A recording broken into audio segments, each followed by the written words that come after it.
6:30 now. Let me have the privilege to invite our next speaker. She's a Director of Finance Reinvention at Accenture, and this is about,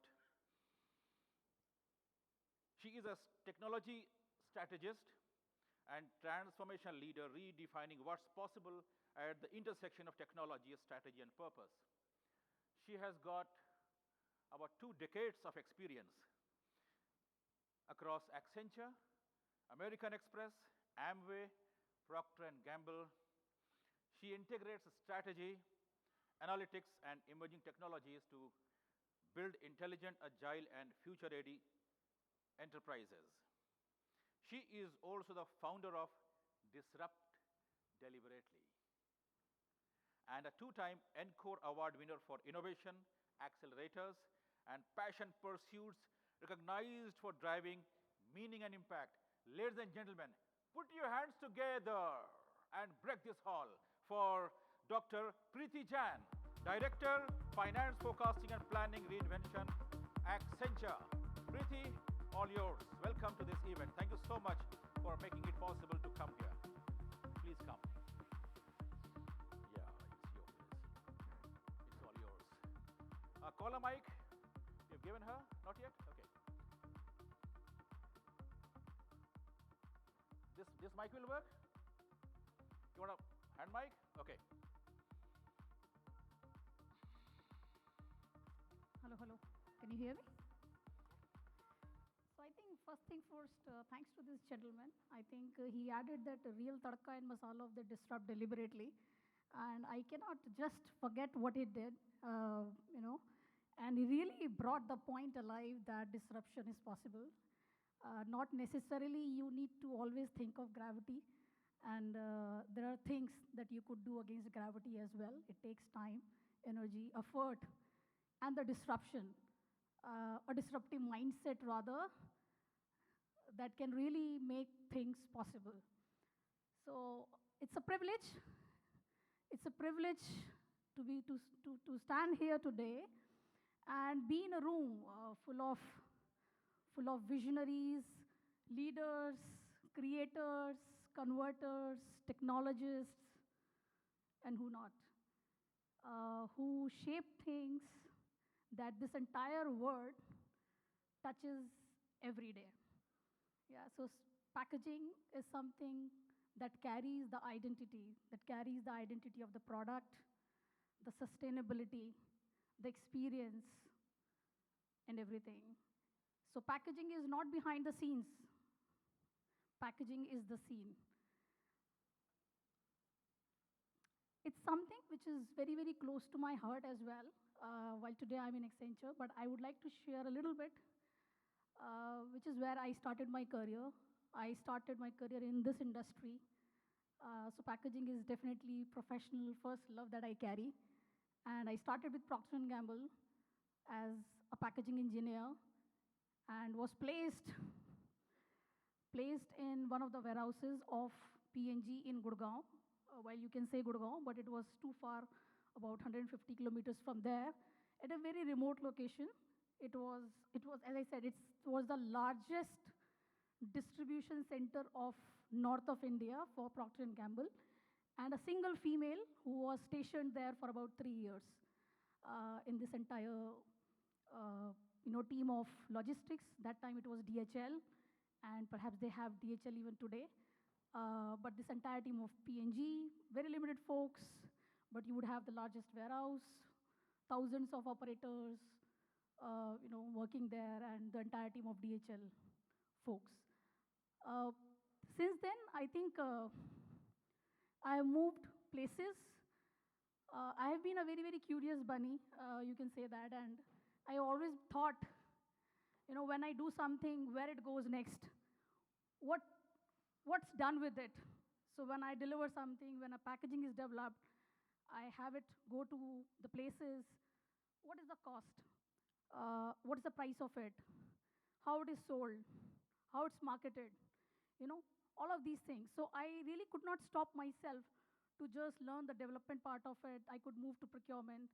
I moved to analytics. I think that was the best move I took at some point in time. Of course, it was not easy because for someone who is coming from a background is always science and technology.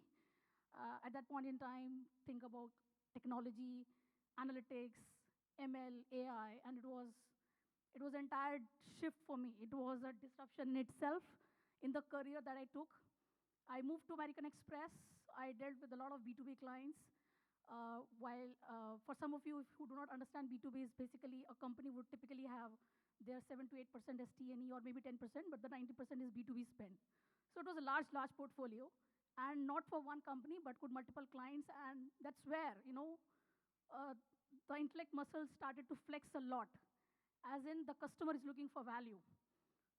Company would continue to sell the product, and that product is the gateway. So American Express would typically sell you the payment gateway. But then is it something that they're looking for it all the time? What else are they looking for it? And how can we enable that? And that's where, we started to use the power of data, the intelligence, connect the dots, how it really brings dollars, how it really moves dollars for the businesses, and how do we bring that value to the table and retain those clients or build new clients to make it so big, that it becomes the largest data center for American Express in India. So it's one of the largest scale. And so proud to say, Accenture today, has more than 50% of its headcount based out of India. I lead their global forecasting and planning function, which used to be operated out of US until 3 years ago. Because as you can imagine, a company of this size and scale, which has got the people, anybody would guess what is the headcount of Accenture total or in India?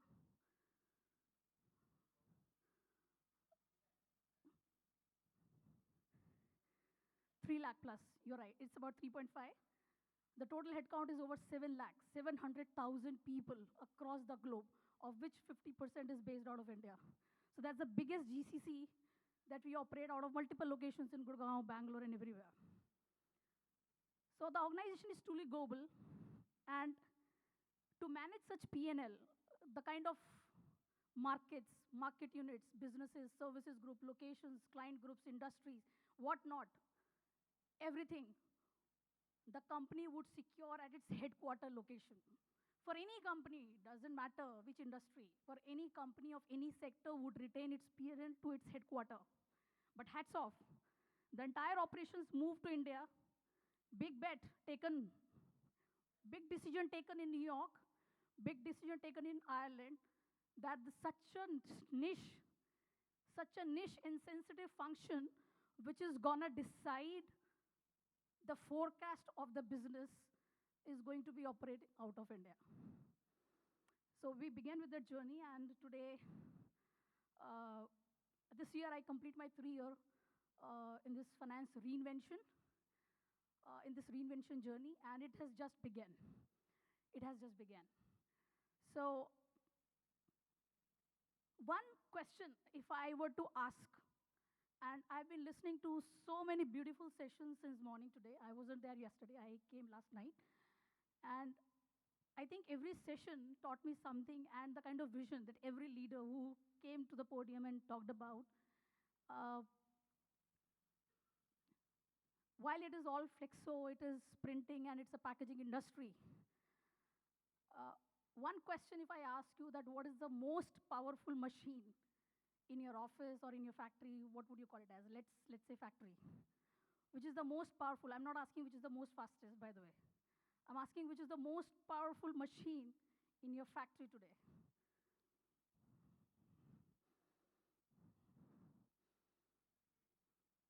Yes, the gentleman just answered. The human mindset. It's not the technology that disrupts ever. Technologies would come and go.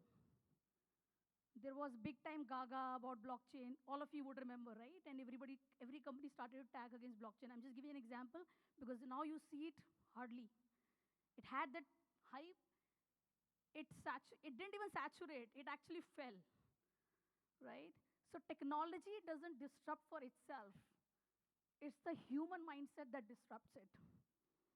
So today, you all have access to the same chat GPT versus I have, versus this gentleman has, versus that gentleman and that lady in the back. But how you use it, that's the differentiator. That's the differentiator. Because if you are a leader, if you are a CXO in the room, if you carry 40 years of experience with you, of course, it's invaluable. But exclusivity is dead. Believe me or not, faster you understand this, better you become. The most dangerous, the most dangerous statement to be made today, I'm the most experienced person in the room. You're dead. The operator of a shop floor, the manager in a glass ceiling, sitting in a glass cabin, I meant to say, or a CXO, they all have access to the things. The same thing. Honestly, the same thing. So nobody here is struggling. Do you struggle to get knowledge today? Does any child struggle to get knowledge today? 99% of you people would talk about, if asked about your kids, you would say, oh, my son is doing wonderful, he's doing so well. He's doing XYZ, going to pursue this study, so smart, which means they are smarter than you guys, right? So then why you think the people working in your offices, the people who are working on the shop floors are not smarter than you? Pretty simple, but straightforward, I want to tell you. And the next disruption is not going to come from any of your intelligence. Very clear. If you're thinking you are the most intelligent brain in the room, you're fooling yourself big time. Fooling yourself big time. You have experience. But the pace at which things are moving, you don't even know. Tomorrow, someone in your team could give you a competition by having a startup running something better than you. Yeah? Let me just give you a scenario and you have to tell me how theoretical it sounds to you. Okay? And then I'll bring it to life right away with the real example that you all can Google, by the way. Okay? And I'll maybe pick up topic which is common across, because you would have various types of packaging materials and I wouldn't want to get into the technical details of it, but sustainability, right? We all talk of sustainability. So think of a shop floor, a factory, where you have tons of operators working, and there is one simple process. You would have things running the way it used to work every single day. It's doing fantastic. But there is one person who is observing that a particular change in certain printing plates or analog ink matching typically takes 18 minutes or 20 minutes higher than your standard process. As an example, it might take today, it might not take today. I'm not, arguing that. But as an example, he observed this is something not working. Could I do something better? 99.9% people would take it as is. This is the process you've been following. So please continue to follow. Don't give me faltu gyan. I'm not here. I've got 30 years of experience, by the way. I know how it works. Fine. So there is no project work. There is no team initiative. There is no deliverable given to this guy. He goes back home one day. He decides to open maybe his laptop or go to a simple app. And he created something out of it. If many of you would know, there is Lovable. There are many platforms that can help you create apps today. All of you can create yourself. You don't need a coder, you don't need a developer for that. And that app allows that operator to enter the ink, substrate, humidity, whatever, and gives the most optimal window, or it predicts that viscosity or unlocks ink matching, for an example. What is the most optimal window, right? And he goes back. He thought this is something which could help. It is free of cost. I have not spent a penny to build this. As I said, remember, people have access to resources more than what you think today. Okay? It'll take you, I don't know how much time, but the talent is so smart today, you won't even know what they're working upon. So, coming back to the example, the app was developed, it gave you a directional nudge. Again, I'm not saying it gave you 100% accuracy or it is challenging your experience. No. It is giving you a direction. It is giving you a better direction than where you are today or the direction you are taking today. You are already on, maybe.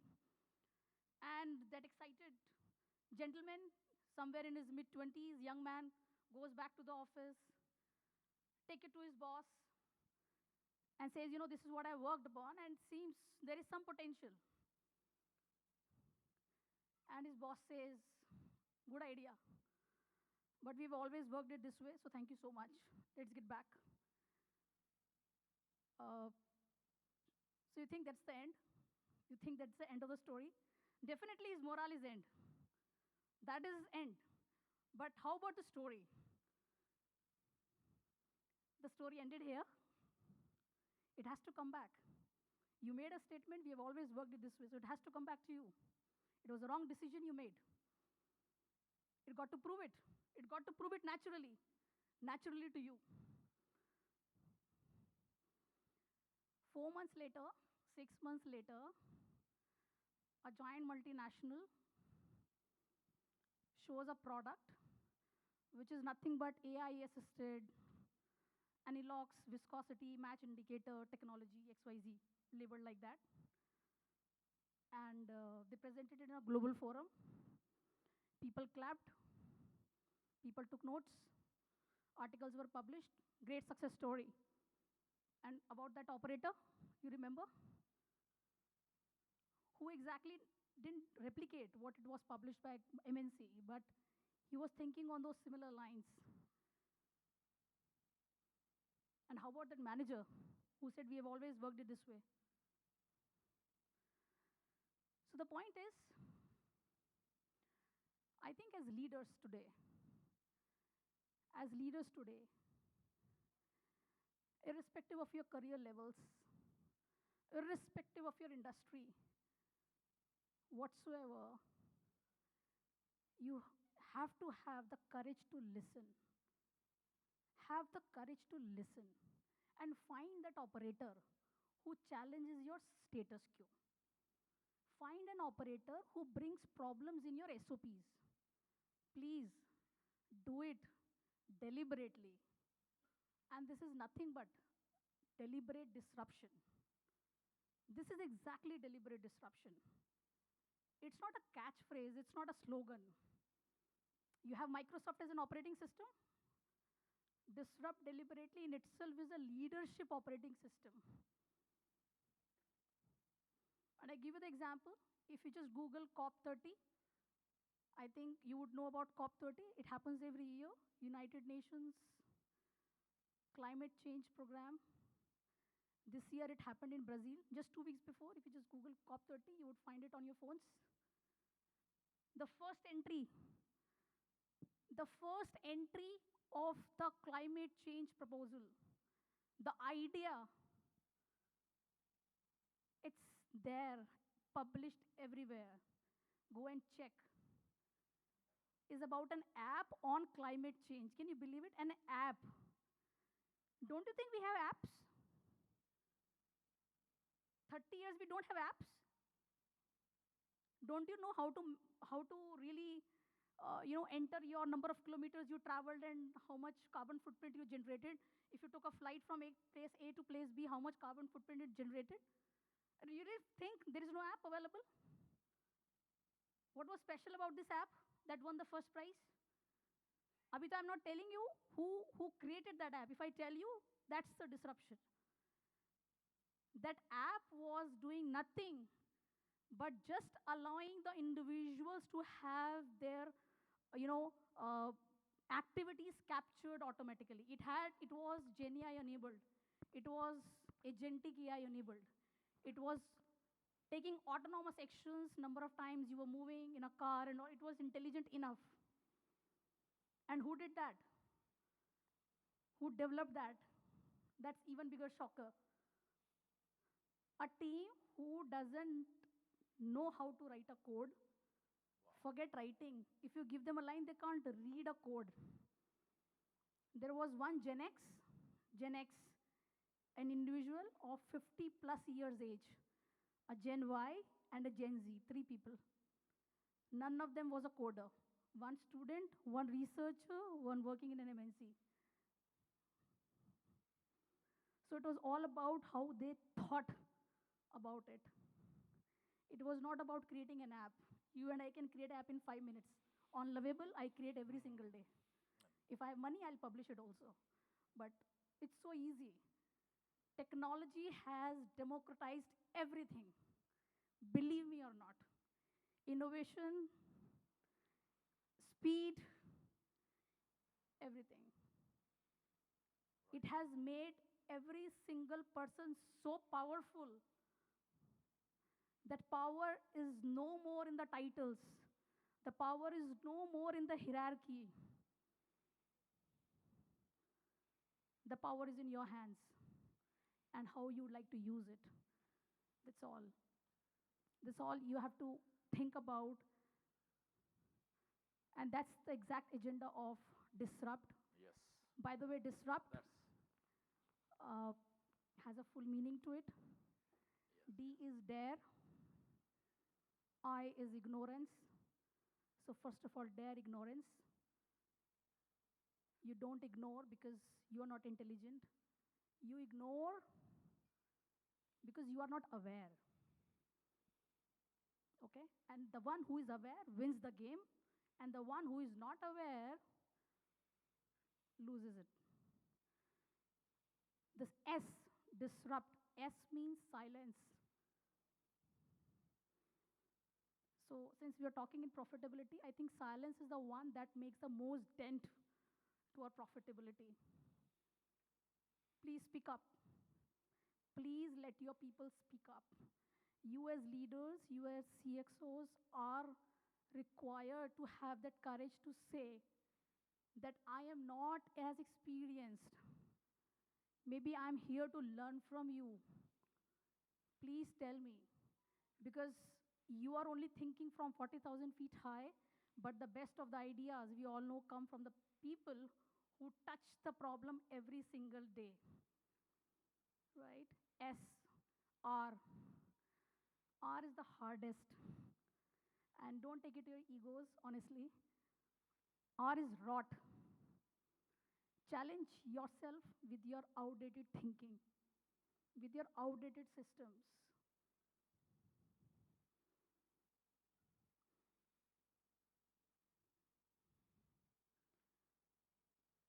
UPT at the end. That's its objective. Disrupt to uplift people together. Because when you uplift mind, you uplift profitability, you uplift performance. And this is the only human asset, irrespective of the technology you guys use. Doesn't matter. Tools will change. Tools are coming, going every single night. Every day, morning, you have a new tool to explore. Could you ever cope up with that? You couldn't. What you could only do is to uplift mindsets. Yeah. So with that, I think I would just like to summarize it. It's a flexo event. Have a flexible mindset, because flexible is future. industry also, mindset also, flexible is future. Have to have your precision. You have to have that strong. But think about it, a leadership, if it is too soft, it's not visible. But if it is too hard, then also it cracks. Right. So you got to balance in between. You cannot afford to lose what's anyway coming and disrupting. Wow. Thank you. Thank you. Thank you.